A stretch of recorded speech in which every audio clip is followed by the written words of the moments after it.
नमस्कार विद्यार्थी मित्रांनो. In the last lecture we have learned about type number 1 and type number 2 of Venn diagram. त्याच्यामध्ये आपण 3 elements दिल्यानंतर त्याचं जे म्युच्युअल रिलेशनशिप आहे ते Venn diagramच्या सहाय्याने दाखवण्याचा आपण प्रयत्न केला. आपण दुसऱ्या टाईपमध्ये आपल्याला काही सेक्शन्स, कोणता नंबर कोणता सेक्शन रिप्रेझेंट करतो अशा पद्धतीचे क्वेश्चन्स आपण पाहिलेले आहेत.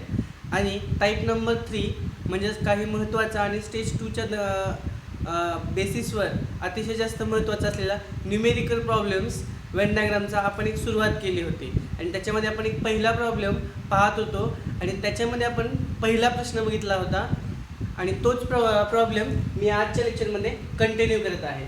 In which question we have learn about मॅथमध्ये बघा 43% स्टुडंट्स पास झालेले आहेत, फिजिक्समध्ये 52% पास झालेले आहेत, केमिस्ट्रीमध्ये 52%, तिन्ही विषयामध्ये 8% विद्यार्थी, मॅथ आणि फिजिक्समध्ये 14%, मॅथ आणि केमिस्ट्रीमध्ये 21%, फिजिक्स आणि केमिस्ट्रीमध्ये 20 आणि टोटल 200. टोटल स्टुडंट्स आपल्याला 200 दिलेले होते. आणि आपण हे हा जो डाटा आहे तो कशा पद्धतीने काढला आहे हे आपण लास्ट लेक्चरमध्ये बघितलेलं आहे. दोन स्टुडंट्स ज्यांना आजचं लेक्चर नव्याने करत आहेत त्यांना यापूर्वीचं लेक्चर करणं अतिशय महत्त्वाचं आहे, तेव्हाच तुम्हाला काय की आजचं लेक्चर कंटिन्यू करू शकाल.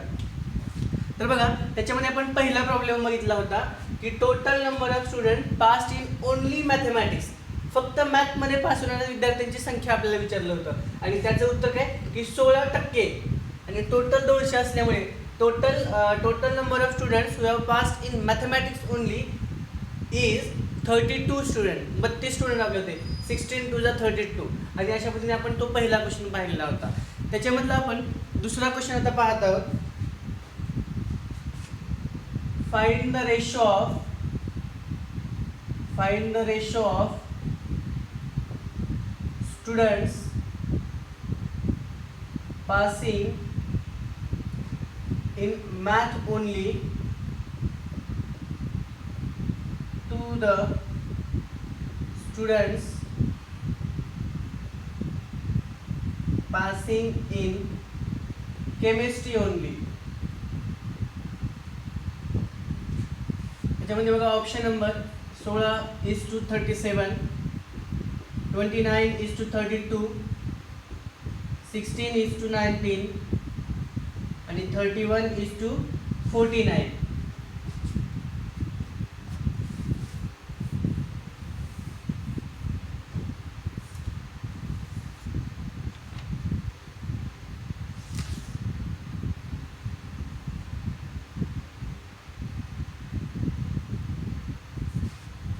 अतिशय सोपा क्वेश्चन आहे बघा.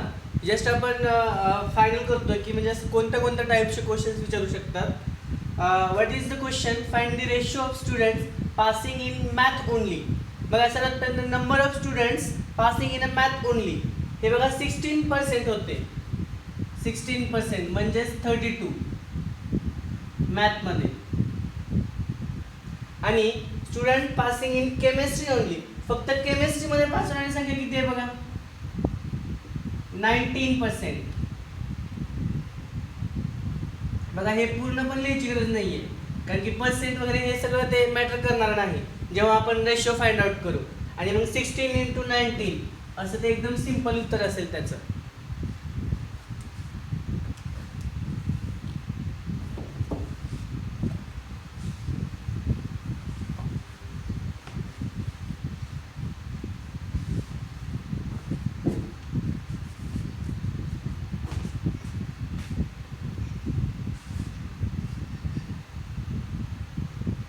What is the ratio of number of students passing in physics only to the students passing in either physics or chemistry or both? What does it mean? Just try to understand the question. What is the ratio of number of students passing in physics only to the student passing in either physics or chemistry or both. Option number A, 34 is to 46, 26 is to 84, 49 is to 32, and none of these.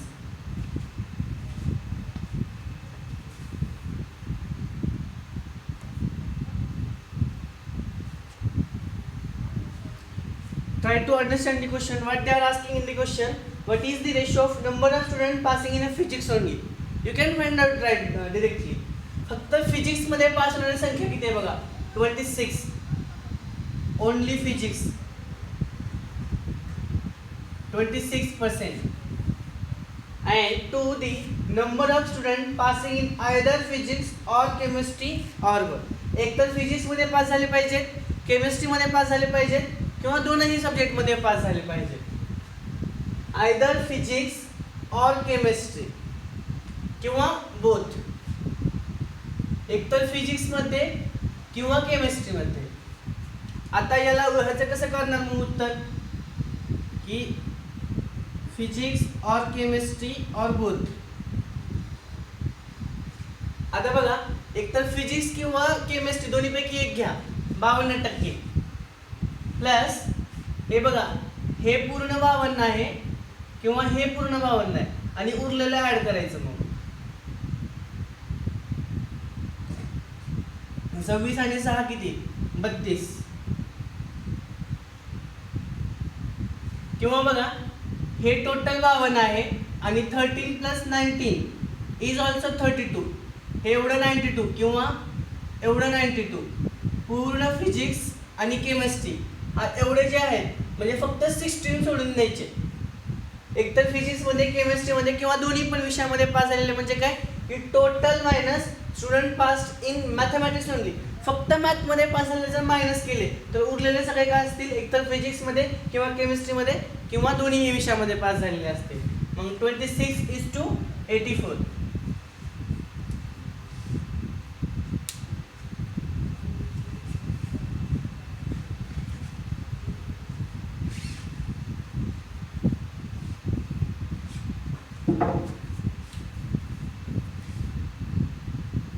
बघा next question. A student is declared pass in the exam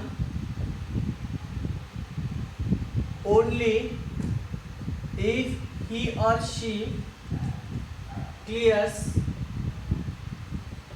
at least 2 subjects. The number of students who were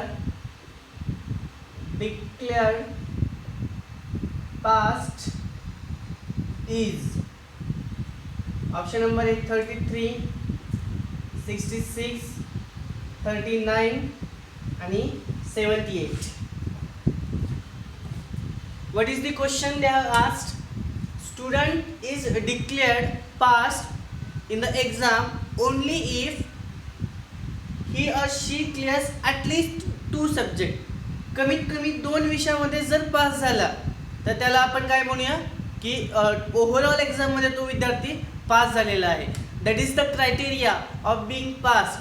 pass होण्याचा criteria त्यांनी काय ठेवलेला आहे की 3 विषयांपैकी कमीत कमी 2 विषयामध्ये जर तो पास झाला तर त्याला आपण काय म्हणायचं, ओव्हरऑल एक्झाममध्ये तो पास झालेला आहे. याचाच अर्थ 3ही विषयामध्ये पास झालेले काउंट करणं गरजेचं आहेच ऑब्विसली. आणि the number of students who were declared passed in the exam is. आता आपल्याला टोटल पास झालेले विद्यार्थी काढायचे आहेत. तर मग कशा पद्धतीने करणार मग आपण बघा.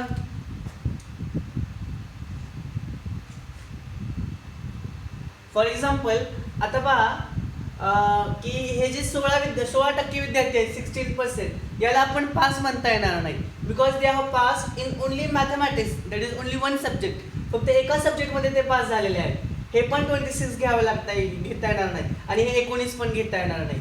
म्हणजे हे 13, कारण की मॅथ केमिस्ट्रीमध्ये झाले 2 विषयामध्ये. हे 6 मॅथ फिजिक्समध्ये झालेत, हे 12 फिजिक्स केमिस्ट्रीमध्ये झालेत आणि 8 तीनही विषयामध्ये झाले. म्हणून हे 3 व्हॅल्यूज आपल्याला यूज करावे लागतील, 4 व्हॅल्यूज. ठीक आहे. 13, 6, 12 आणि 8.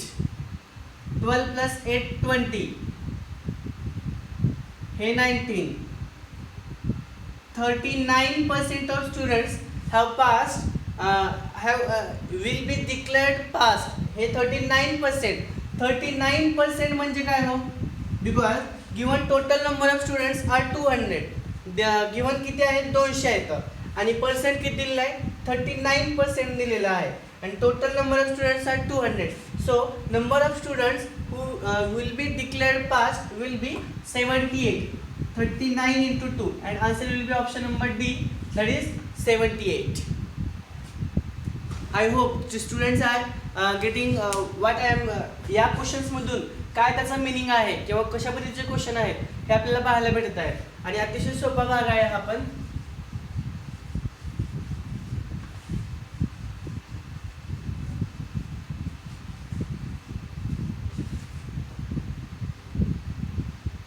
अशा पद्धतीचे क्वेश्चन्स पण बघा RS मध्ये काही एक 3-4 क्वेश्चन्स आपल्याला या टाईपचे पाहायला भेटतील बघा.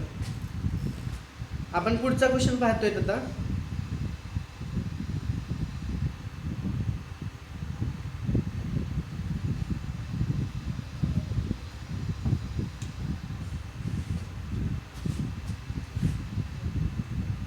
बघा, in the mind works club, all the members participate either in tombola or the fete. 320 participate in it. 350 participate in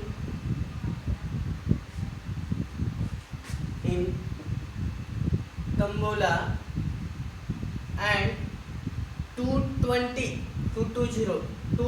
participate in both.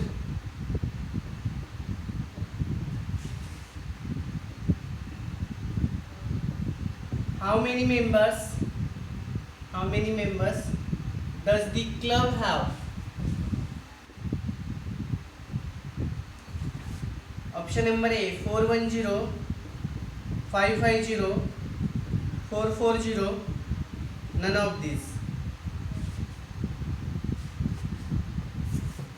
Question is very much easy, पण क्वेश्चनची फ्रेमिंग बघा की अशा पद्धतीची असते की क्वेश्चनला अटेम्प्ट करू नये म्हणून, म्हणजे थोडंसं अवघड शब्द वापरायचे मुद्दाम, म्हणजे intensively they uses stranger words for you. तुम्हाला काय की अनोळखी अननोन वर्ड्स तुमच्या क्वेश्चन्समध्ये तुम्हाला मुद्दाम म्हणजे त्याच्यामध्ये इन्सर्ट करतील. बिकॉज काय की आपला मानवी स्वभाव काय की क्वेश्चन जर आपल्याला वर्ड्स अनोळखी वाटले, आपल्याला अननोन असतील तर आपल्याला थोडासा क्वेश्चन हार्ड वाटतो. पण याच्यामध्ये 100% हा क्वेश्चन अतिशय सोपा भाग आहे आणि अशा पद्धतीचा क्वेश्चन आपण ऑलरेडी पण हे केलेला आहे, शिकलेला आहे आणि तुम्ही सोडवला पण आहे. तुम्हाला काय करायचं फक्त just you have to concentrate on the कॉन्सेप्टवर तुम्हाला फोकस करायचा directly and what they have asked and what is given data and just you have to insert the data and try for the answer. Okay. In the question एका mind works नावाचा एक club आहे आणि all the members participate either in the tambola or the fit. हे 2 games असतील किंवा अजून काहीतरी असतील ज्याचं आपल्याशी काही घेणं देणं नाही आहे. ह्याच्यामधले जे मेंबर्स आहेत ते काय एक तर तंबोलामध्ये पार्टिसिपेट करतात किंवा FET म्हणूया आपण त्याला फिटेमध्ये. या दोन्हीपैकी एक तर याच्यात पार्टिसिपेट करतात किंवा याच्यात पार्टिसिपेट. याचाच अर्थ याला आणि याला सोडून इतर कोणते पण मेंबर्स क्लबकडे नाहीत. ठीक आहे. कधी सांगतात तसं की एक आता याच्यामध्ये असं म्हणू शकतात की 100 haven't participated in either tambola of the fete. 100 जणांनी काय की याच्यात पण भाग घेतला नाही, याच्यात पण भाग घेतला नाही. पण तुम्हाला जे ऑलरेडी आता येतील त्याच्यामध्ये 100 उत्तर ॲड करून ऑप्शन्सला टिक करायचे जर तशा पद्धतीने दिलेला असेल तर. सध्या दिलेलं नाही 320 पार्टिसिपेट इन द फिट. आपण त्याला असं करूया,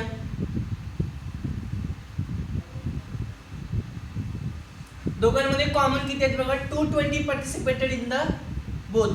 दोघांमध्ये पण 220 जणांनी पार्टिसिपेट केलेलं आहे. आणि आपण आता इथे लिहूया FET इफेक्ट, आणि याच्यामध्ये बोला बघा 320 पार्टिसिपेटेड इन द फिट, 320 जण फिट मध्ये काम म्हणजे पार्टिसिपेट केले. तर इथे बघा 100 लिहावं लागेल, जेणेकरून दोघांचे ऍडिशन किती येईल बघा 320. टोटल बघा फिट मध्ये 320 जणांनी भाग घेतलेला आहे. आणि आता तंबोलामध्ये बघा किती जणांनी भाग घेतला टोटल, हे 220 झाले, टोटल 350 पाहिजे, म्हणजे 130 लिहावं लागेल इथे, 130 लिहावं लागेल. म्हणजे बघा या दोघांसाठी 350 आणि 320, म्हणजेच उत्तरापर्यंत जाण्यासाठी आपल्याला काय करावं लागेल, एक तर 320 प्लस 350 मायनस 220 करावं लागतील टोटल फाईंड करण्यासाठी. A plus B minus A intersection B. कारण की पहिल्यांदा A घेतला, या पूर्ण A मध्ये एकदा हा आलेला आहे, पुन्हा B मध्ये पण एकदा हा आला, मग हे डबल एकदा ओव्हरलॅप झालं, आणि डबल तर काउंट करणं चुकीचं आहे, म्हणून एकदा मायनस करत असतो आपण. किंवा 100 plus 220 plus 130, A minus B plus A intersection B plus B minus A. A minus B मध्ये फक्त A, B नाही, दोघांमधला कॉमन, आणि फक्त B A नाही, अशा पद्धतीचं. आणि उत्तर काय येईल मग 450. 100 हे 200 आणि हे 100, 300, 400 आणि हे वरचे 50, 450.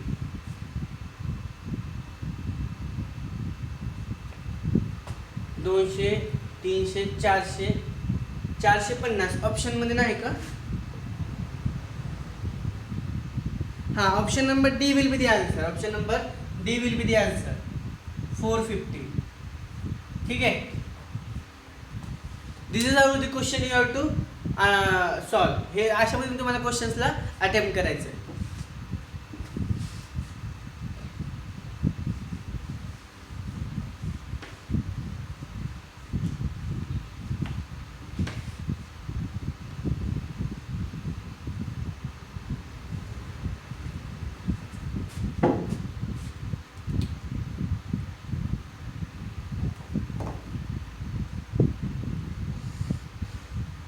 बघा नेक्स्ट क्वेश्चन आता आपण बघूया.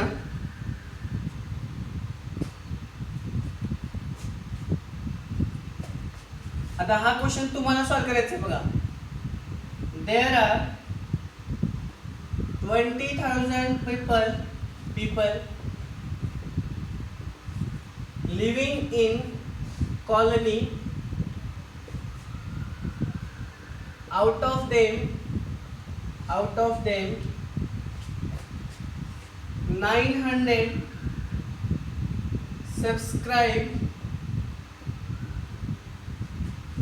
to Star Network and 1200 to G Network. If 4,000 subscribe to both, how many do not subscribe to any of the two? Option number A 300, 3,000, 2,000, 1,000 आणि 4,000. क्वेश्चन व्यवस्थित वाचून घ्यायचा आहे. There are 20,000 people living in the colony. एका कॉलनीमध्ये, एका सोसायटीमध्ये किती हजार लोक आहेत? 20,000 लोक आहेत. Out of them 9,000 subscribe to star network. या 20,000 पैकी जे 9,000 लोक आहेत त्यांनी स्टार नेटवर्क सबस्क्राईब केले किंवा ते पाहतात किंवा याच्यामध्ये न्यूजपेपर वाचतात किंवा हिंदी भाषिक लोक आहेत, तमिळ भाषिक लोक आहेत किंवा 9,000 इडली खातात, पिझ्झा खातात किंवा काही असं सांगू शकतात किंवा एखादा न्यूजपेपर वाचतात वगैरे.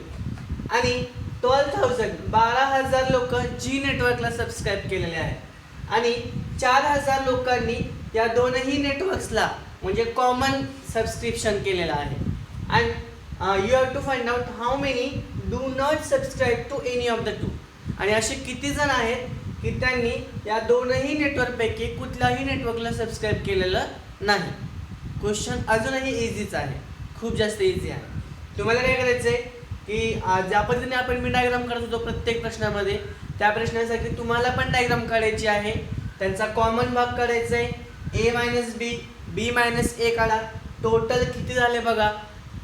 करूया आपण आता त्याला पण.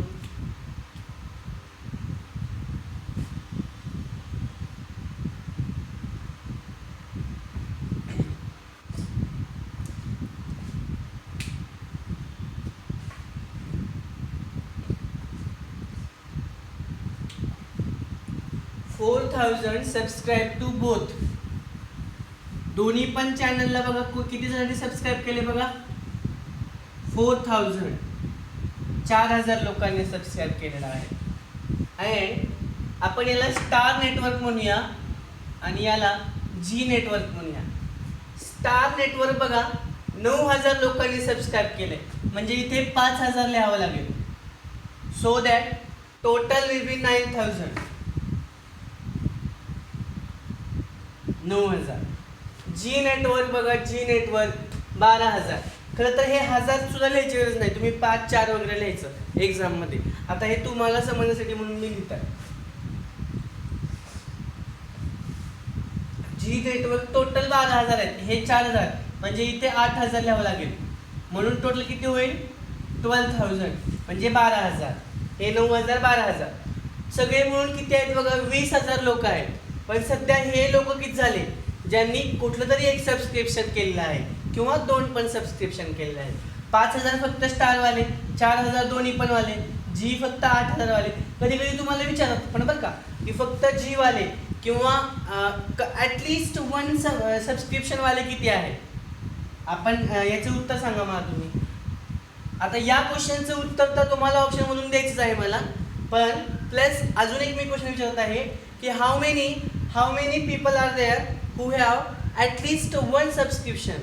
एका नेटवर्कचं सबस्क्रिप्शन असणारे किती पर्सन्स आहेत ते पण तुम्ही मला सांगा.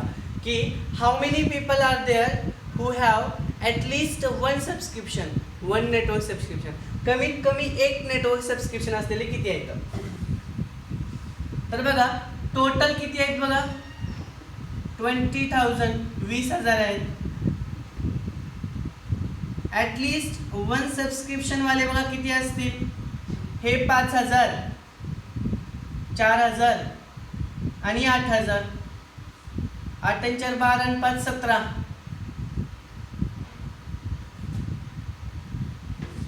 ॲटलिस्ट एक सबस्क्रिप्शन, कमीत कमी एका नेटवर्कला ज्यांनी सबस्क्रिप्शन केलं आहे असे 17 येतं. टोटल 20 आले म्हणून नो सबस्क्रिप्शन वाले किती असतील 20 - 17 दॅट इज 3,000. 3,000 लोक असतील. Yes, option number A. Option number A will be the answer. की कमीत कमी एक सबस्क्रिप्शन वाले 17,000 असतील. हे पण तुम्हाला विचारू शकतात की ॲटलिस्ट एक सबस्क्रिप्शन वाले किती आहेत आणि एक पण सबस्क्रिप्शन केलेलं किती आहे 3,000 आहे. कारण की टोटल 20,000 असल्यामुळे. आय होप तुम्हाला समजत आहे की मी काय सांगतोय ते. सोपेच आहेत क्वेश्चन्स.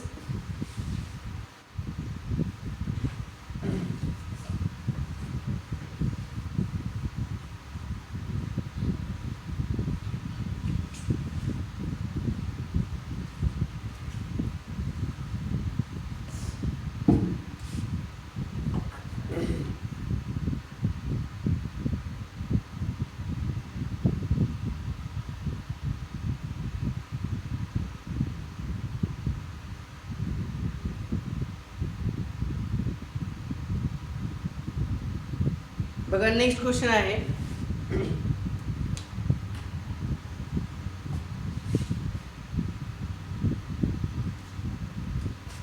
एक एग्जाम होती in which there are 3 sections.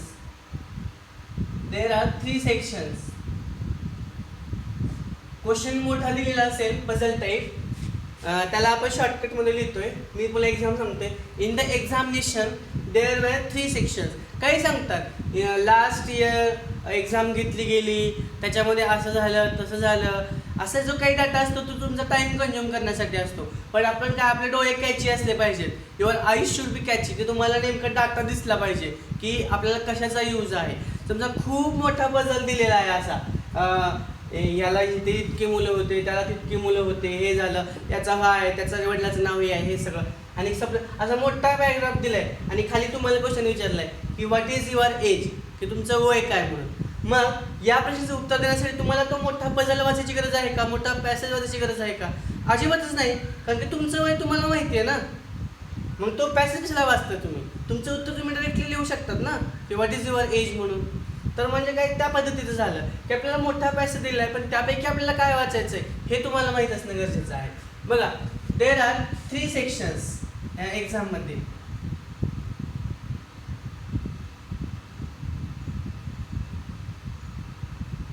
त्याच्यामध्ये बघा की 32 स्टुडंट्स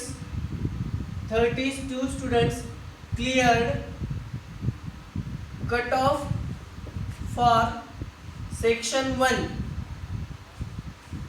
33 लोकांनी काय केलं हो, हे बघा क्वेश्चन्स काय, क्वेश्चन खूप इझी असणार ऑब्विसली, पण त्याची वर्डिंग, क्वेश्चनची फ्रेमिंग, हे काय की थोडंसं डिझाईन करताना काय की कधी पण बघा, फॉर एक्झाम्पल जेव्हा मी एखादा साधा क्वेश्चन विचारला की हां, मी तुम्हाला तो क्वेश्चन विचारतो पण लगेच, 175 रुपयाचं बिल झालेलं आहे हॉटेलमध्ये गेल्यानंतर. आपण एक क्वेश्चन विचारतोय, that is another from Venn diagram. Venn डायग्रामपेक्षा वेगळा आहे तो. 175 रुपयाचं बिल झालेलं आहे आणि त्याच्यामध्ये काय झालं की ₹5 रुपयाच्या नोटा तुमच्याकडे अनलिमिटेड आहे. 5 रुपयाच्या, 1 रुपयाचे पण बंदे तुमच्याकडे काय की अनलिमिटेड आहेत, आणि 10 रुपयाच्या नोटा पण तुमच्याकडे अनलिमिटेड आहेत. So in how many ways you can pay the bill, की हॉटेलवाल्याला तुम्ही किती वेगवेगळ्या पद्धतीने तुमचं बिल पेमेंट करू शकाल. आता समजा मी हे कशामुळे सांगितलं, जर समजा इथे मी RS जर काढून रुपीज काढलं आणि असं लिहिलं की you live in one country of which मिसो ही त्याची करन्सी आहे, असं जर मी म्हटलं, किंवा डॉलर साईन जर टाकलं तिथे, तर थोडासा हार्ड वाटतो तो क्वेश्चन आपोआपच. म्हणजे क्वेश्चन रुपीज बघितल्यानंतर आपल्याला डोळ्यांना सवय असते रुपीज बघण्याची, पण तिथे असं काहीतरी वेगळं वाटलं की काहीतरी वेगळं आहे असं म्हणून तो क्वेश्चन आपण अटेम्प्ट करत नाही. म्हणून मी सांगतो की क्वेश्चनच्या फ्रेमिंगवर कधीच नाही जायचं. तिथला डाटा आपल्याला दिसला पाहिजे, आपण त्या पद्धतीचे कॅची आपले तो चूज करता आला पाहिजे आपल्याला. त्यामुळे बघा, मी जो असा शब्द वापरला की तो आपोआप क्वेश्चन हार्ड वाटायला लागतो, किंवा डॉलरची साईन जर मी तिथे वापरलं तर तुम्हाला तो क्वेश्चन हार्ड वाटायला लागतो. ठीक आहे, तर हा क्वेश्चनचं उत्तर तुम्ही मला देण्याचा प्रयत्न करा, आपण त्याला नंतरही डिस्कस करूया. हे क्वेश्चन समजला ना, की काय म्हणतात की 175 रुपये, फॉर एक्झाम्पल 1 रुपयाचे 175 कॉईन्स द्यायचे. 175 रुपयाचे 1 कॉईन दिलात तुम्ही, तर that will be your one of the way to pay the bill. काय झालं की तुम्हाला बिल करायचं, हॉटेलमध्ये तुम्ही गेल्यानंतर 175 रुपयाचं बिल झालेलं आहे, तर 175 रुपयाचं बिल देण्यासाठी तुम्हाला 1 रुपयाचे 175 कॉईन दिलात, तर that would be one of the way. आणि 10 रुपयाचे कॉईन काय की 17 नोटा दिलात तुम्ही, तर 170 रुपये झाले, आणि वरचा 5 रुपये हे एक द्यायचं, that will be the one of the way. आणि असे खूप सारे वेज असतील, and that you have to tell की how many ways you can pay the bill. ठीक आहे, तर हे आपण करूया नंतर. तर बघा, 33 students cleared the cut off for the section 1. 34 student cleared cut off for section number 2. 32 students cleared cut off for section number 3. 10 students cleared cut off for section number 1 and 2. 9 students for 2 and 3. 8 students for section 1 and 3.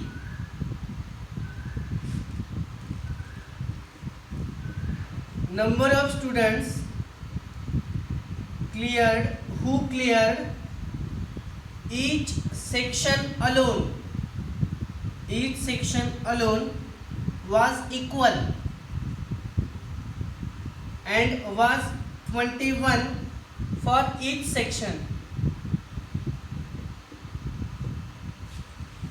Number of students who cleared each section alone was equal and was 21 for each section.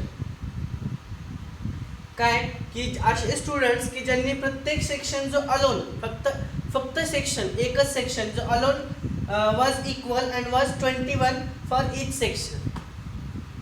प्रत्येक सेक्शनसाठी काय की 21 आहे. Question काय असेल, how many cleared all the three sections. How many cleared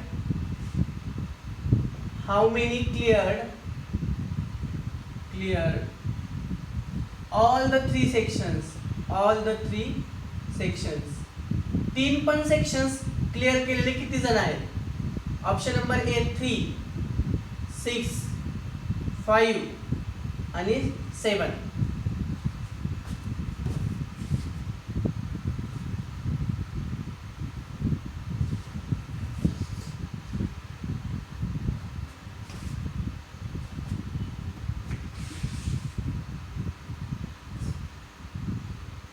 section 1, section 2, section 3. Question बघा, नीट वाचा. Question काय लिहिलंय क्वेश्चन मध्ये, there are 3 sections in the exam मध्ये काय की 3 सेक्शन्स तुम्हाला पाहायला भेटतील. त्याच्यामध्ये जो सेक्शन 1 मध्ये जे क्लिअर आहे, टोटल सेक्शन 1 म्हणतात ते डाटा कुठला दिला हे कळलं पाहिजे.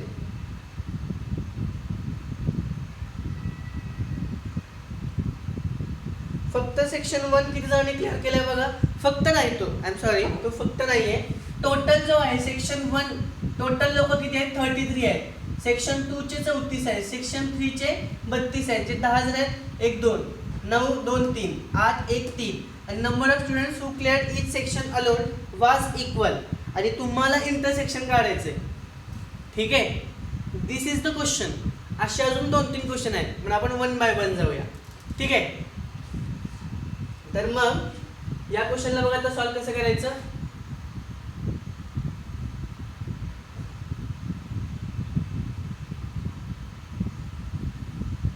हे बघा, याला सेक्शन 1 म्हणूया, 2 आणि 3.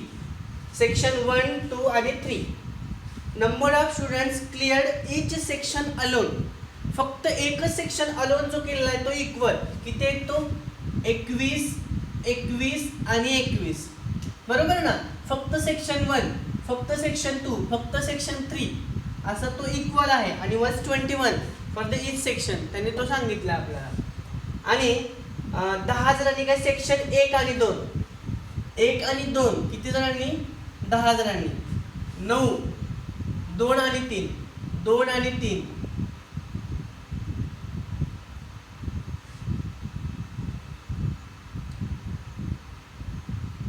हा, आता बघा की सेक्शन 1 आणि 2 10 जणांनी केलाय.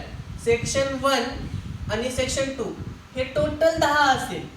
मी फक्त इथे लिहिता येणार नाही मला 10, कारण की काय दोघांमधलं सेक्शन काय एवढं 10 आहे. समजा जर आपण याला एक्स करूया, एक्स कन्सिडर करूया, आणि तेच आपल्याला करायचंय, how many cleared all the 3 sections, आणि ते आपल्याला माहित नाहीये. मग इथे 10 - x येईल ना, कारण की हे टोटल 10 आहे. इथे तर 1 झालं, मग 10 - x झालं. 2 आणि 3 मध्ये बघा 9 जण, म्हणजे 9 - x. आणि 1 आणि 3 मध्ये काय 8, म्हणजे हे झालं 8 - x. ठीक आहे, इतकं आपल्याला माहित होतं. आता मी हे रब करतोय, याचा वापर केला बघा आपण, याचा वापर करायचा राहिला याचा. आता बघा सेक्शन 133 सांगितलंय, सेक्शन 133 सांगितलंय. एवढं सगळं मिळून किती आहे म्हणून सांगितलं हो, 33 सांगितलंय. कुठलं पण एकाची ॲडिशन करून बघून ठेवा, किंवा फक्त 2 एवढ्यांना ॲड केला तर 34 यायला पाहिजे, एवढ्याला ॲड केला तर 32 यायला पाहिजे. तुम्ही कुठलं पण घ्या, मी 32 घेतो. एवढ्या सगळ्यांना ॲड करूया आपण. सेक्शन 3 ला, कारण की सेक्शन 3 टोटल किती सांगितलंय 32 सांगितलंय. म्हणजे बघा याला मी ऍड करतोय 8 - x plus x plus 9 - x plus 21 is equal to 32. हे यायला पाहिजे. That is given in the question. Question मध्ये दिले आपल्याला ते. बघा हे x आणि x मी कॅन्सल करतो. 8 + 9 18 16 आणि 17 minus x plus 21 is equal to 32. ह्या दोघांना मी ॲड करतो 3 आणि x ला तिकडे घेऊन जातो आणि हे इकडे आलतो वापस आणि x म्हणजे x बरोबर किती आलं हो 6 आलं की नाही. x इज इक्वल टू काय आलं मग 26 आलं. मग आता ह्याला पण पुट करायचं.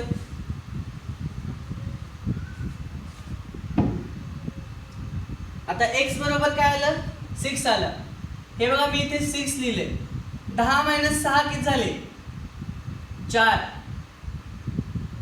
8 - 6 ह्या दोघांची ॲडिशन 2 8 आली पाहिजे. 9 - 6 3.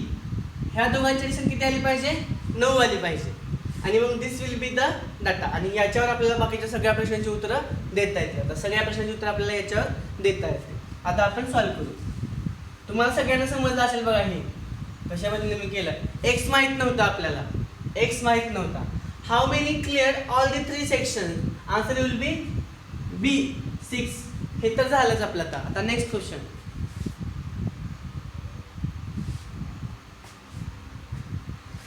How many cleared only one of the 3 section.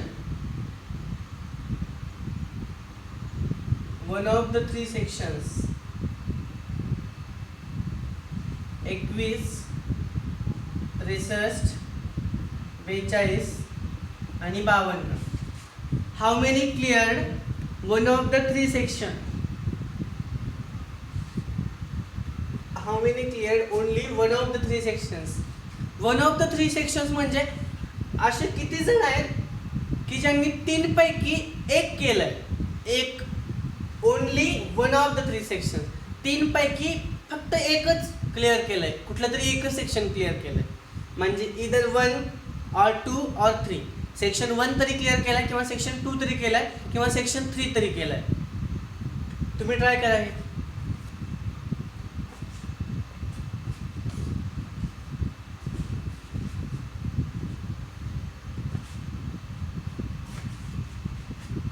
The ratio of number of students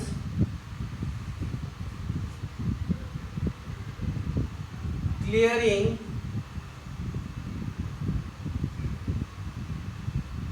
one or more of the section to number of students clearing cutoff in section number 1 alone is 78:21 3, 73:21 आणि none. तो मी सांगतो समजावून. त्यापूर्वी आपण याचं उत्तर काढूया. How many clear only one of the 3 section. एक केलंय इझी आहे. हे बघा 21 फक्त एका सेक्शन क्लिअर केलं 21. फक्त दुसरा केलेला 21. फक्त तिसरा केला 21. किती झाले 63. Option number B will be the answer. Option number B will be the answer. आता पुढचा क्वेश्चन बघूया. The ratio of number of students clearing one or more sections. काय एक किंवा एकपेक्षा जास्त असे टोटल असे स्टुडंट्स की ज्यांनी एकतर एक सेक्शन केलाय किंवा एकपेक्षा जास्त केलाय. वन ऑर मोर म्हणजे 21 घ्यावं लागेल का घ्यावं लागेल कारण की त्यांनी एक केलाय ना. 2 घ्यावं लागेल का हो कारण की 2 घेतलाय. 6 घेता घ्यावं लागेल का हो 6 पण घ्यावं लागेल. एक किंवा एकपेक्षा जास्त क्लिअर केलेला म्हणजे टोटल घ्यावे लागते. आणि number of students clearing cut off in section number 1 आलं फक्त 1 मध्ये केलेला आहे म्हणजे 21. 21 तर पुढे असेलच पण इथे काय असेल बघूया. या सगळ्यांना ऍड करावं लागेल आपल्याला, ह्या सगळ्यांना ऍड करावं लागेल. तुम्ही करा आणि मला सांगा आन्सर.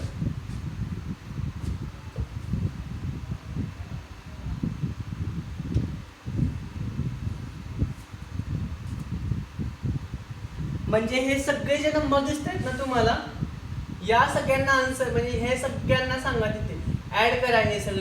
हे सगळे अंक ऍड करावे लागतील, कारण की एक किंवा एक पेक्षा जास्त हे सगळे काय एक तर सेक्शन एक सेक्शन कट ऑफ केलाय, क्लिअर केलाय, हा एक केलाय, दोन केलेले, एक आणि दोन केले, एक आणि तीन केलेले, दोन आणि तीन केले, आणि एक दोन तीन तीनही केलेले. म्हणजे या सगळ्या नंबर्स आपल्याला ऍड करावं लागेल. तो नंबर is to 21 घ्यावा लागेल, फक्त सेक्शन 1 अलोन केलेला, आणि that will be your answer.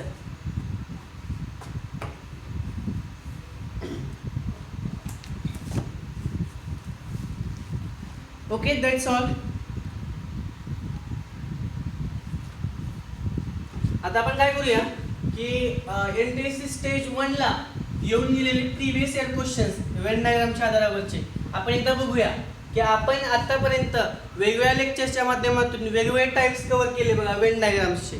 आणि व्हेन डायग्रामचे मग आपण जे शिकलं बोर्ड म्हणजे लेक्चरमध्ये त्याचा आणि एक्झाममध्ये येऊन गेलेल्या क्वेश्चन्सचा आपल्याला मॅच करता येते का, किंवा त्याबद्दलचे क्वेश्चन्स तेच ते आहेत का, म्हणजे आपले डिरेक्शन योग्य आहे का नाही हे चेक करण्यासाठी प्रिव्हियस इयर. मी तर तेच म्हणतोय की प्रिव्हियस इयरचे क्वेश्चन्सचे सगळे क्वेश्चन्स आपल्याकडे असणं गरजेचं आहे, सगळे पेपर्स. मग तुम्ही सॉफ्ट कॉपीमध्ये असू द्या किंवा हार्ड कॉपीमध्ये असू द्या. सध्या तर बघा हे कोरोनाचं संकट चालू आहे, त्याच्यामुळे आपण सॉफ्ट कॉपीचा उपयोग नक्कीच करू शकू. आणि ते सगळे क्वेश्चन्स तुम्हाला त्याचे सॉल्व करायचे आणि आपल्याला नेहमी मॅच करत राहायचं आहे. आपली डिरेक्शन कधीही बदलायची नाही. कोणही काहीही सांगेल पण त्याच्यावर विश्वास ठेवता येणार नाही आपल्याला. मी तर त्याही पुढे मी हे जाऊन सांगेन की मी जे सांगतोय किंवा जे टाईप्स आपण शिकतोय त्याच्यावरही विश्वास ठेवायची गरज नाही आहे. आपण काय की जुने प्रश्न पेपर तेच खरं बोलतील, म्हणजे तेच सत्य असतील. नेहमी कधी पण जुन्या प्रश्न पेपरमधल्या प्रश्नांवरच विश्वास ठेवावा, तेच खरं बोलतील. बाकीचं काय म्हणजे काय त्याच्यावर विश्वास ठेवायची गरज नाही आपल्याला. कधी पण आपण चॅप्टर्स घेताना पण पहा की किती कट ऑफ किती होता, म्हणजे त्याच्यावर किती प्रश्न येऊन गेले याचा पण आपण त्याच्यामध्ये विचार करत आहोत.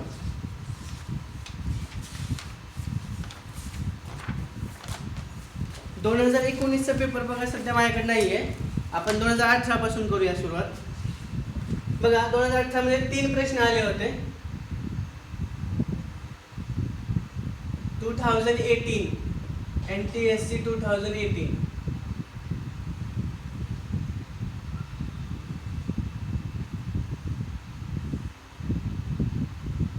कबड्डी,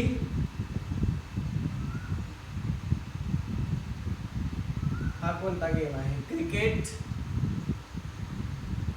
आणि फुटबॉल. 58, 31 इथे 24 आहे, ठीक आहे. 72, 64 आणि 80. Observe the following Venn diagram, choose the correct alternative to answer the question. Question number 1, this is the direction given. And question number 1 बघा, how many players play only kabaddi and cricket? Only kabaddi and cricket. Option number A 24, 72, 58 and D. This is the question from previous year NTSC 2018. 2018 मध्ये आलेला प्रश्न आहे हा. सोपा question आहे बघा. What is the question? कि how many players are there who play only kabaddi and cricket? फक्त कबड्डी आणि क्रिकेट हे दोनच गेम खेळणारे प्लेयर्स किती आहेत.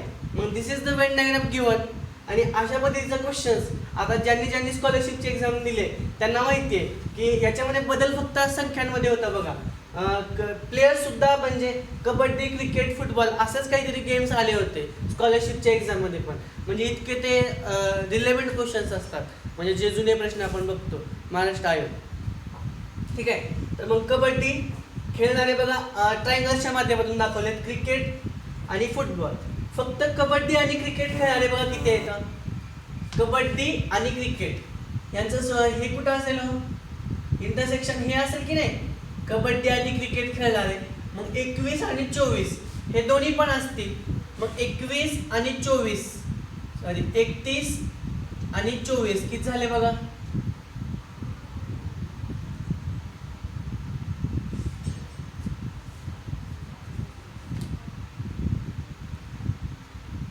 Only kabaddi and cricket.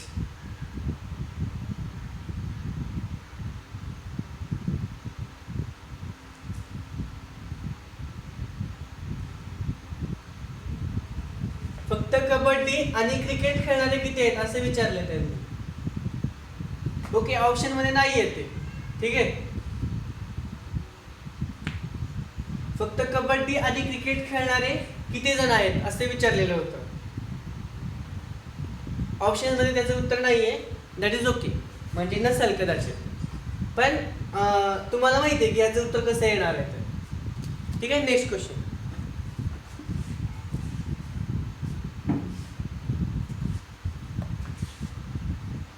Players only one game. Number of players who play only one game. अशी खेळाडूंची संख्या काढायची की जे फक्त एक गेम खेळतात. ऑप्शन नंबर ए 151, 216, 183 आणि 210.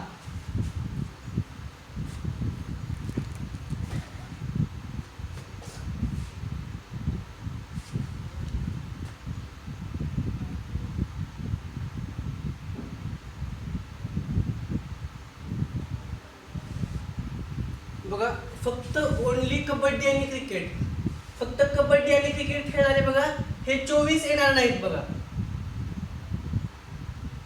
24 येणार नाहीत, म्हणजे आन्सर काय असेल 31 असेल. थोडेसे माझी चूक झाली. फक्त कबड्डी आणि क्रिकेट खेळणारे, फक्त कबड्डी आणि 24 तर फुटबॉल पण खेळतात ना, म्हणून 24 ला आपल्याला घेता येणार नाही. आणि फक्त 31 तुम्ही मला वाटतं की लाईव्ह चॅटमध्ये उत्तर पण दिलेलं असाल. 31 असेल त्याचं उत्तर. ठीक आहे, येस. नेक्स्ट क्वेश्चन बघा की how many players who play only one game. फक्त एक गेम खेळणारे, फक्त एक गेम खेळणारे किती जण असतील बघा. हे 58 जण फक्त कबड्डी खेळतात, हे 72 जण फक्त क्रिकेट खेळतात, फुटबॉल फक्त 80, फक्त फुटबॉल खेळणारे 80 जण, हे 64 बघा क्रिकेट आणि फुटबॉल खेळतील, 72 जण फक्त क्रिकेट खेळतील, 31 जण कबड्डी आणि क्रिकेट खेळतील, 24 जण सगळ्याच गेम खेळतील. मग किती झाली बघा, हे 8 2 10, हा चल 1 7 5 12, 12 8 20 आणि हे 21, 210. ठीक आहे, इझी क्वेश्चन आहे. पुढच्या क्वेश्चनला जाऊ आपण. How many players do not play cricket and football. 24, 58, 64 आणि 72. How many players are there who do not play cricket and football? ते क्रिकेट आणि फुटबॉल खेळत नाहीत, क्रिकेट पण खेळत नाहीत म्हणजे याच्यामधला अंक नसेल, आणि फुटबॉल पण खेळत नाहीत म्हणजे 80 पण आकडा नाही, 80 आकडा कुठचा असेल मग 58 असेल. अतिशय सोपे क्वेश्चन होते बघा. असे 3 क्वेश्चन्स NTSC 2018 ला विचारले होते. ठीक आहे, पुढे जाऊ आपण.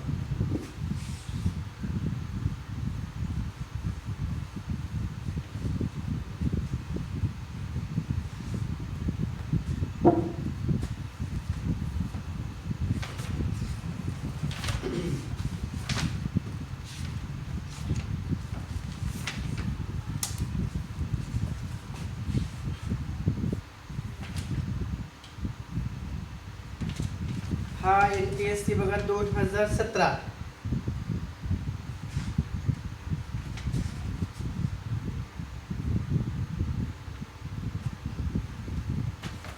बघा NTSC 2017 ह्याच्यावेळी 2 प्रश्न विचारले होते.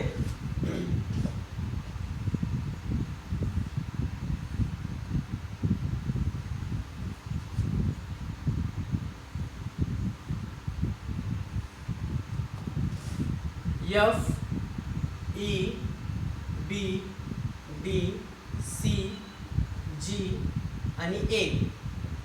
हे बघा players,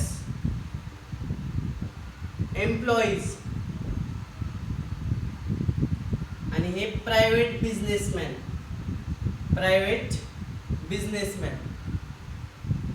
What is the direction given बघा? In the following Venn diagram, 3 geometrical figures have been drawn intersecting each other.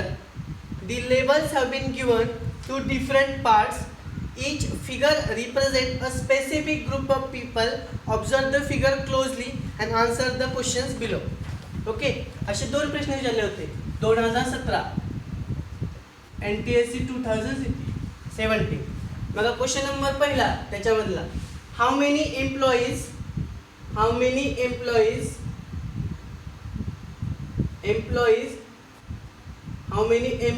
players do private business?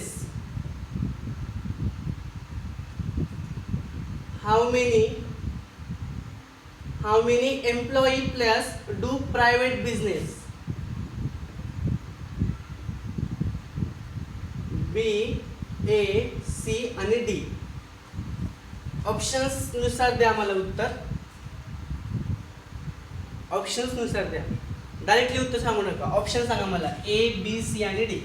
How many employee players do private business? असे किती employees आहेत, employee players आहेत की जे private business करतात. म्हणजे तिघांचं पण इंटरसेक्शन पाहिजे आपल्याला, तिघांचं पण. फॉर एक्झाम्पल आता ह्याचं उत्तर तर तुम्ही लिहिलं पण असाल बी आहे म्हणून. हे कसे आहेत? एम्प्लॉई आहेत, प्लेयर्स आहेत आणि प्रायव्हेट बिझनेस पण करतात. बी घेता येणार नाही कारण की ते प्रायव्हेट बिझनेस करत नाहीत. सी घेता येणार नाही कारण की ते फक्त एम्प्लॉईज आहेत. ई पण नाही. एफ प्लेयर्स नाहीत. म्हणजे option number D will be the answer. How many employee players do private business, असा हा पहिला क्वेश्चन बघितला आपण. शेवटचा क्वेश्चन बघूया आपण आता. How many players are unemployed? How many players are unemployed? Option number A B, option number B D, option number C A, option number D C. बघा कधी कधी काय होतं माहिती का, काय हुशार विद्यार्थी असतात. फॉर एक्झाम्पल आता त्यांचं उत्तर बी आलं, समजा असं बी आलं तर ऑप्शन नंबर बी टिक करतात. त्यांचं उत्तर डी आलं समजा डी, तर बी ला टिक करत नाहीत, ऑप्शन नंबर डी ला टिक करतात. खूप हुशार असतात ते. How many players are unemployed? असे किती प्लेयर्स आहेत? प्लेयर्स म्हटल्यानंतर एकतर ए असेल, बी असेल किंवा डी असेल ह्याच्या, किंवा सी पण, सी नसेल. हा A B C, A B आणि सी. ऑप्शन नंबर डी हे तर येऊ शकत नाही बघा, डी कारण नाहीच ना, डी प्लेयर्स नाही की नाही आहे. एकतर ए बी डी, सी उत्तर असणार नाही कारण C is not a player, तो प्लेयरच नाही. How many players? असे किती प्लेयर्स आहेत की जे एम्प्लॉईज नाहीत? डी येईल का? नाही हो, कारण की तो एम्प्लॉई आहे ना. बी पण एम्प्लॉई आहे म्हणजे आन्सर काय असेल? ए असेल. मग ऑप्शन ए असेल की उत्तर? नाही, ऑप्शन नंबर सी असेल उत्तर. How many players are unemployed? जे ए आहेत ते असे प्लेयर्स आहेत की जे एम्प्लॉईज नाहीत, दॅट्स ऑल. सोपा क्वेश्चन आहे.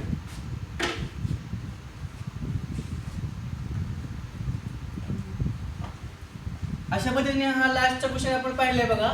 वेन डायग्रामला आपण काय करूया की तुम्ही मला कमेंट्समध्ये सांगू शकतात की अजून तुम्हाला क्वेश्चनची आवश्यकता आहे का. वेन डायग्रामचे बघा मोस्ट ऑफ द टाईप्स जे आपण एक्झाममध्ये येतात ते कव्हर करायचा प्रयत्न केलेला आहे. पण जुन्या प्रश्नांना तुम्ही सॉल्व्ह करून घ्या असं म्हटलात तरी पण आपण त्याच्यावर एखादं लेक्चर आपण घेऊ शकतो. अशा पद्धतीने आपण आजचं लेक्चर इथेच थांबूया आणि तुमचा फीडबॅक आम्हाला कमेंट्समधून अपेक्षित असेल. Thank you so much.